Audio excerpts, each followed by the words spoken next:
Здравейте! Замисляли ли сте се как се определя цената на онези маратонки, които толкова искате? Или защо понякога билетите за концерт са толкова скъпи? Днес ще разнищим точно тези въпроси. Ще се потопим в една от най-важните теми в икономиката, която, между другото, е и ключова за матурата. Хайде да започнем с един такъв голям въпрос, просто за да си очертаем рамката. Защото цялата икономическа система, която ни заобикаля, всъщност тръгва от един единствен основен играч. Да видим кой е той. Ето го и нашият план за днес. Ще тръгнем от най-малката градивна частица на икономиката – предприятието, и ще стигнем чак до големите невидими сили, които управляват всичко. Така че да се захващаме. И така, първа стъпка – време е да се запознаем с главния герой на нашата икономическа история. Какво по дяволите е едно предприятие? Най-просто казано, предприятие е всеки един бизнес. Може да е кварталната баничарница, но може да е и огромен завод за автомобили. Целта в крайна сметка винаги е една и съща – да създадеш нещо, продукт или услуга, от което хората имат нужда и да го продадеш, за да спечелиш. Разбира се, не всички предприятия са еднакви. Можем да ги разделим по няколко основни признака. Например, според това какво правят, дали произвеждат нещо или просто търгуват. Според размера, от малко семейно магазинче до гигантска международна корпорация. И разбира се, според това чии са – частни или държавни, и каква им е правната форма.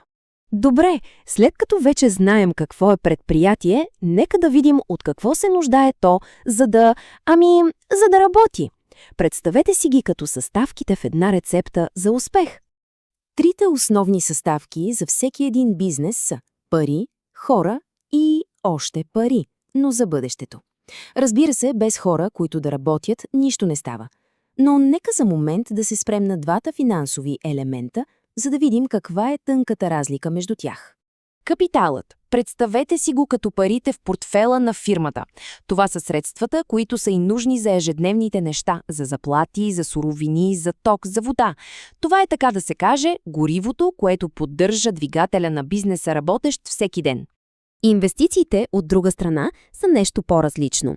Ако капиталът е за днес, то инвестициите са за утре. Това се случва, когато фирмата вложи една голяма сума в нещо, което ще й носи печалба години наред. Например, да построи нов завод или да разработи чисто нова технология. Това е залог за бъдещето. Добре, нашето предприятие вече разполага с ресурси. Има пари и хора. Обаче, къде ще продава това, което произвежда? Трябва му сцена, нали? В икономиката тази сцена се нарича пазар. Пазарът е просто мястото, където се срещат тези, които предлагат нещо, и тези, които го търсят. И не си представяйте само пазара за плодове и зеленчуци, пазар е и всеки онлайн магазин, и фондовата борса.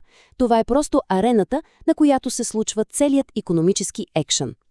И на тази арена действат две много мощни, но напълно противоположни сили – търсенето и предлагането.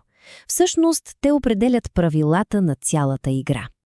Законът за търсенето е нещо, което всеки от нас го знае от личен опит. Когато любимата ни пица е на промоция, не се ли изкушаваме да си вземем две? Логиката е желязна. Колкото по-евтино е нещо, толкова повече искаме да си го купим. Тази графика показва точно това. Вижте как кривата се спуска надолу и надясно. Това просто означава, че когато цената, която е на вертикалната ос, пада, количеството, което хората искат да купят на хоризонталната ос, се увеличава. А сега нека сменим гледната точка.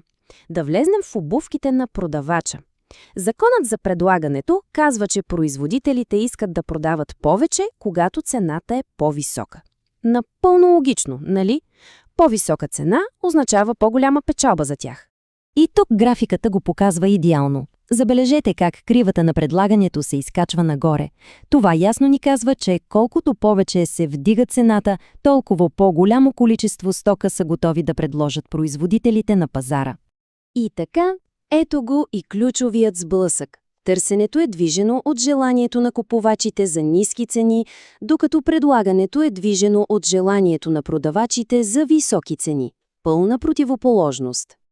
Щом тези две сили са в постоянен конфликт, как тогава пазарът изобщо решава каква да е финалната цена на един продукт? Отговорът се крие в един от най-фундаменталните принципи на икономиката, а именно механизмът на пазарното равновесие. Всичко се случва точно тук, в тази пресечна точка. Това е златната среда, перфектното ръкостискане между купувачи и продавачи. Точката, в която количеството, което хората искат да купят, е абсолютно същото като количеството, което фирмите искат да продадат. А тази таблица ни показва какво стои зад графиката, но с конкретни числа.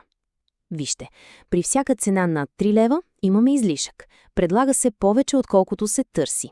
При всяка цена под 3 лева пък имаме дефицит. Само и единствено при цена от 3 лева числата съвпадат перфектно. И ето това е магията на свободния пазар. Той има способността да се саморегулира. Когато има излишък, цените са принудени да паднат. Когато има недостиг, цените се покачват. И в двата случая невидимите сили на пазара винаги го бутат обратно към тази точка на баланс. Запомнете това. И така, след като вече познавате теорията, опитайте се да забележите този механизъм в действие около вас. Той е абсолютно навсякъде. В цената на бензина, в билетите за мач, дори в цената на авокадото в супермаркета. Пазарът непрекъснато търси своя баланс, а сега вече знаете и как точно работи това.